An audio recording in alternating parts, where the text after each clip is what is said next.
চতুর্থ শ্রেণীতে পড়ে আবৃত্তি করছি একটি কবিতা, জন্মেছি এই দেশে। লিখেছেন সুফিয়া কামাল।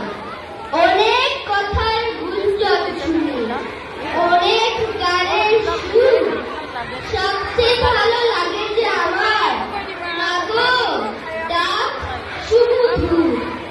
আমার দেশের মাঠের মাটিতে কৃষাণ দুপুর বেলা ক্লান্তি নাশুতে কণ্ঠে যে যান সুর লয় করে খেলা।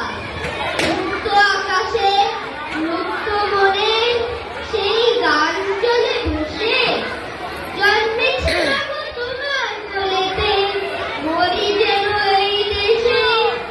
এই বাংলার আকাশ বাতাস, এই বাংলার ভাষা, এই বাংলার নদী ঘি বনে